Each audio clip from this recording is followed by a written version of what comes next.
Sentence में किस प्रकार से यूज किया जाता है और इसके क्या यूजेज हैं, आइए हम इसके बारे में डिस्कस करते हैं।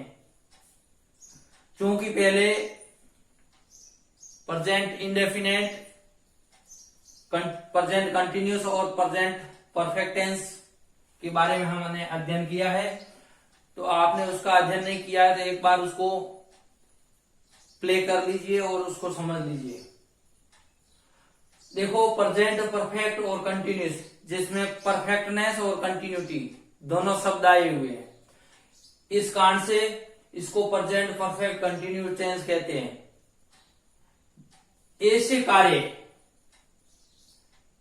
कार्य हेतु जो कुछ समय से पूर्व लगातार जारी है, यानी कंटिन्यूटी, इसमें कंटिन्यू का भी भाव रहता है, जैसे रहा है, रही है, रहे है, लेकिन इसमें टाइम को भी शो करता है। जैसे से रहा है, से रही है, से रहा हूं, हिंदी में इस प्रकार से पहचान रहेगी। प्रेजेंट कंटिन्यूस में क्या था, जैसे वो खेल रहा है, पढ़ रहा है, सो रहा है, लेकिन इसमें टाइम को साथ में शो किया जाता है। एवं अभी तक पूर्ण नहीं हुआ है, ऐसे कार्य जो पूर्व से लगातार जारी है और अभी तक पूर्ण नहीं हुआ है और जिसके साथ टाइम का शो होता है, ऐसे कार्यों में हम प्रेजेंट परफेक्ट कंटिन्यू टेंस का यूज करते हैं। और प्रेजेंट परफेक्ट कंटिन्यू टेंस में हैज या have plus been plus verb की फोर्थ फॉर्म का यूज करते हैं और उसके साथ में टाइम सिंस या फॉर का यूज करते हैं। अब इस प्रकार के जो हिंदी वाक्य होते हैं, उन हिंदी वाक्यों के अंत में से रहा है, से रही है, से रहा हूं, से रही हूं, इस प्रकार के शब्द आते हैं। जैसे वर्षा 2 बजे से हो रही है, अब 2 बजे से हो रही है, इट मीन्स इसमें परफेक्ट। अगर वर्षा हो रही है तो उसमें प्रेजेंट कंटिन्यू होता, लेकिन 2 बजे से वर्षा हो रही है, it means present perfect continuous tense, और हम इस फॉर्मूले को यूज में लेंगे। अब देखो, इसमें 2 शब्द बहुत महत्वपूर्ण है एज अ प्रेपोजिशन, जिसमें एक फॉर शब्द का यूज होगा और दूसरा सिंस शब्द का यूज होगा। अब फॉर शब्द का कहां यूज होगा? फॉर शब्द का पॉइंट ऑफ द टाइम से यूज होगा, पॉइंट ऑफ द टाइम के रूप में यूज होता है। और सिंस फॉर का प्रयोग पीरियड ऑफ द टाइम के रूप में फॉर का, यानी कि अवधि जहां बताई जाएगी वहां पर हम फॉर का प्रयोग करेंगे। और पॉइंट ऑफ द टाइम यानी फिक्स कोई टाइम होगा, वहां पर हम पॉइंट ऑफ द टाइम से पहले हम सिंस का यूज करेंगे, और period of the time, before period of the time यानी अवधि से पहले हम किसका प्रयोग करेंगे? फॉर का प्रयोग करेंगे। जैसे 10 मिनट, 10 सेकेंड, 10 घंटे, आवर्स, 10 दिन, 10 वीक, 10 महीने, मंथ यानी महीने, 10 वर्ष, 10 शताब्दियां, इस प्रकार की जो ये अवधि है। जैसे फॉर अ वाइल यानी कुछ देर का, और फॉर अ लेंथ यानी काफी देर, और फॉर अ वाइल यानी कुछ देर, उसमें भी हम इसमें फॉर का यूज करेंगे। सिंस का प्रयोग, जैसे मेरा बर्थ निश्चित हुआ है एक निश्चित टाइम में, तो फिर since my birth, since Sunday, since Monday, since yesterday, कोई भी डे का हो, जैसे सिंस जुलाई, सिंस अगस्त, इस प्रकार से।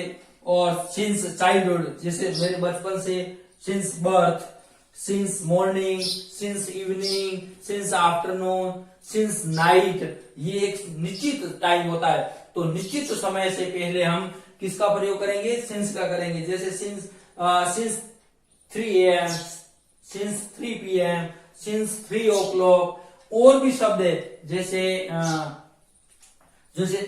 निश्चित वर्ष होता है, जैसे सिंस 1990 या सिंस 2000, इस प्रकार के जो ईयर्स नेम होता है तो उससे पहले हम कंटिन्यू इसमें सिंस का प्रयोग करेंगे। आइए हम इसके ऊपर कुछ एग्जाम्पल देखते हैं ताकि समझने का प्रयास करते हैं। जैसे वर्षा 2 बजे से हो रही है तो इट, अब देखो फिर मैं फॉर्मूला बता, इट, अब इट सब्जेक्ट है तो वर्षा के लिए, वेदर के लिए हमने बताया था कि किसका यूज किया जाता है, तो इसके लिए इट का यूज किया जाता है। इट हैज बीन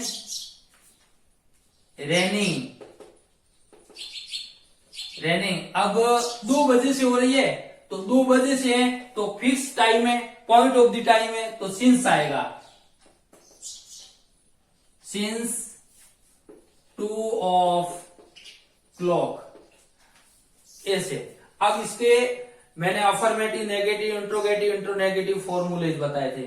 उन फॉर्मूलेज को पहले थोड़ा सा समझ लेते हैं। पहला बताया था मैंने अफर्मेटिव, क्या बताया था? अफर्मेटिव। तो अफर्मेटिव फॉर्मूला क्या, अफर्मेटिव का फॉर्मूला क्या रहेगा? सब्जेक्ट प्लस हैज या have.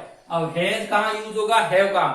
Has third person singular में यूज होगा और हैव प्लूरल सब्जेक्ट के रूप में, सब्जेक्ट के साथ यूज होगा।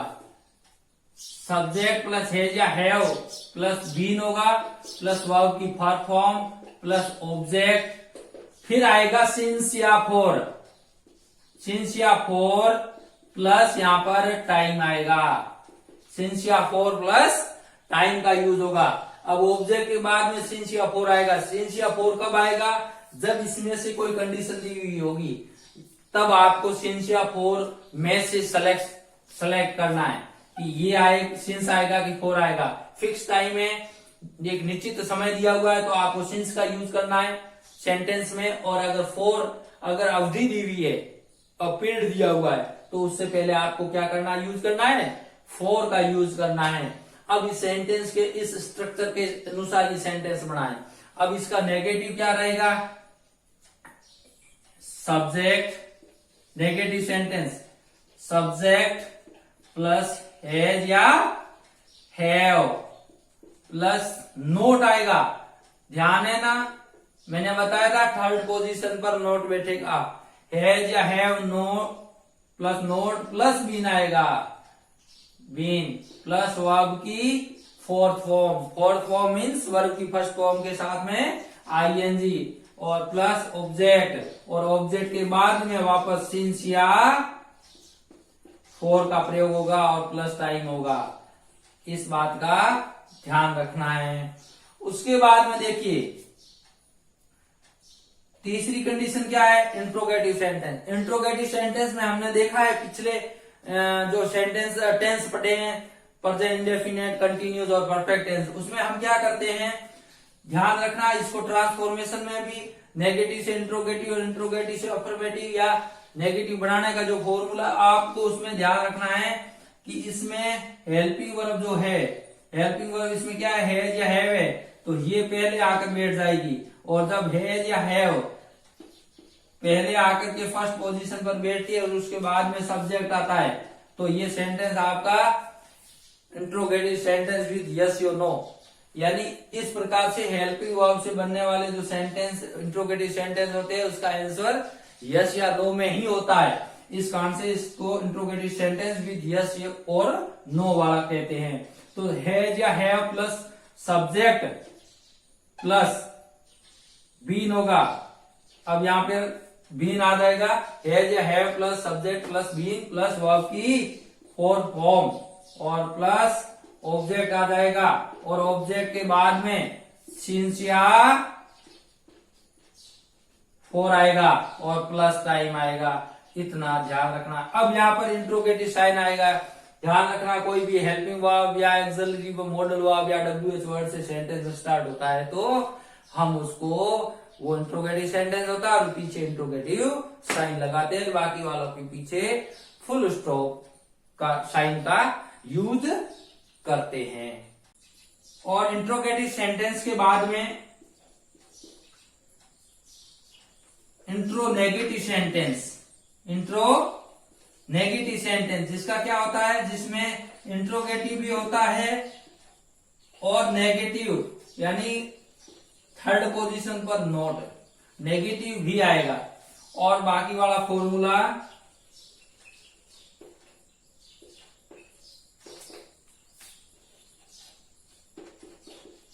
सिंस या फॉर प्लस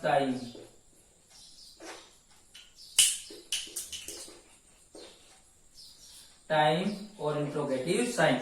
इस प्रकार से अफर्मेटिव, नेगेटिव, इंट्रोगेटिव और इंट्रो नेगेटिव का फॉर्मूला आपके सामने है। अब मैं जैसे सेंटेंस कोई लेता हूं, रमेश इस घर में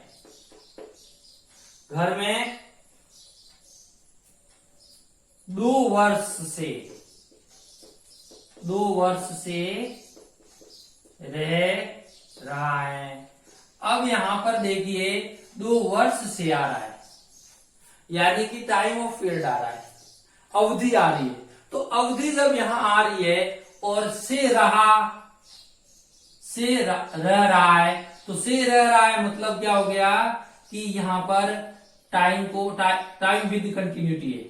टाइम विद कंटिन्यूटी है, इसका मतलब प्रेजेंट कंटिन्यू टेंस नहीं है, प्रेजेंट परफेक्ट कंटिन्यूस टेंस है। और जब प्रेजेंट परफेक्ट कंटिन्यूस है, जब हमें इतना पता लग गया है, तो फिर हमें स्ट्रक्चर का भी ध्यान होना चाहिए कि उसमें वर्ब और हेल्पिंग वर्ब कौन सी आएगी।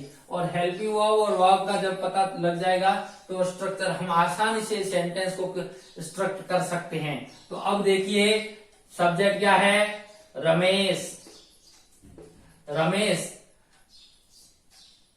अब रमेश सिंगुलर है, तो इसके साथ में हेल्पिंग वर्ब हैज या हैव आएगा, हैज आएगा। अब हैज के बाद में बीन, हैज बीन। अब रह रहा है तो लिव होगा, और लिव के साथ में आईएनजी, लिविंग। अब रमेश हैज बीन लिविंग, कहां रह रहा है, इस मकान में। तो इन दिस हाउस, इस घर में रह रहा है। अब कब से रह रहा है, ऑब्जेक्ट आ गया, एडवर्बियल ऑब्जेक्ट आ गया। अब उसके बाद में कब से रह रहा है, 2 वर्ष से रह रहा है, तो इसमें फोर कब से, कितने टाइम से रह रहा है, 4 years, इतना ध्यान रखना। और इस प्रकार से सेंटेंस को स्ट्रक्ट करना है। अब इस सेंटेंस को नेगेटिव बनाना है, क्या करना पड़ेगा, रमेश, सिंपल है, बिल्कुल सिंपल है। रमेश हैज नॉट, मैंने बताया not third position, Ramesh has not been living in this house for 2 years। अब यहां पर आगे वाला मैं सिर्फ आपको समझा रहा हूं ताकि आप थोड़ा सा ध्यान रहे। अब इसी सेंटेंस को क्या बनाना है, इंट्रोगेटिव। क्या रमेश इस मकान में 2 वर्ष से रह रहा है, तो हैज पहले आ जाएगा, हैज रमेश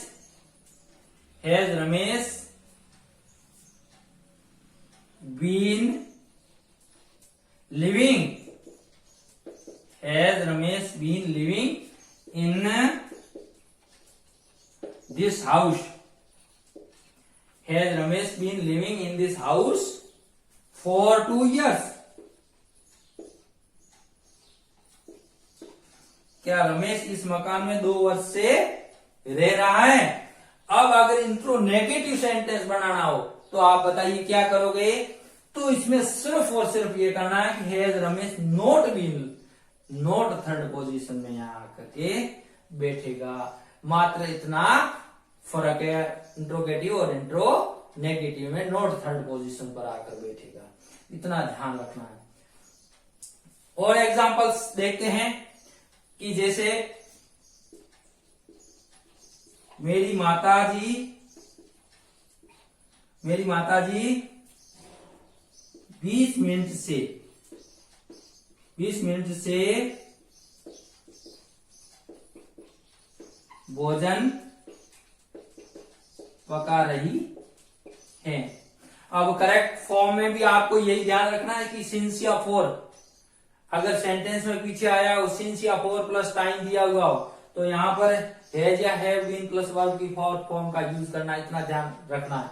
अब 20 मिनट से खाना पका रही है, अब इसी को मैं सेंटेंस भी बना देता हूं और करेक्ट फॉर्म में भी ले लेता हूं। जैसे कैसे बनेगी, तो माई मदर खालिस्तान, यहां कुक ले लेता हूं, फूड कितने मिनट से, 20 मिनट से, for 20 minute.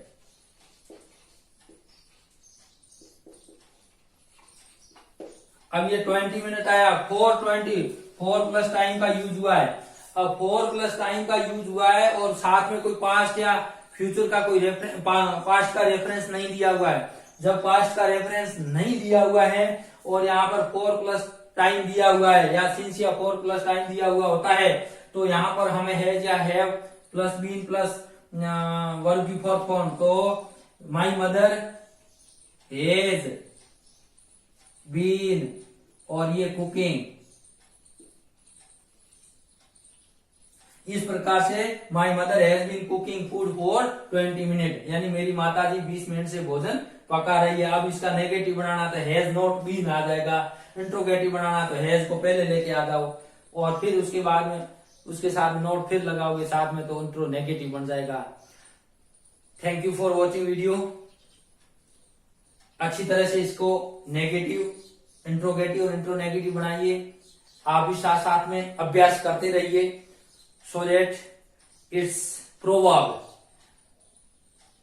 Practice makes man perfect, यानी अभ्यास ही एंड रिवीजन इज डिवीजन। तो रिवीजन जितना करोगे, बार बार इसको देखोगे, पढ़ोगे, इसका एक्सरसाइज करोगे, उतना ही आपको फायदा है। So lot of thanks, thank you, bye bye, see you.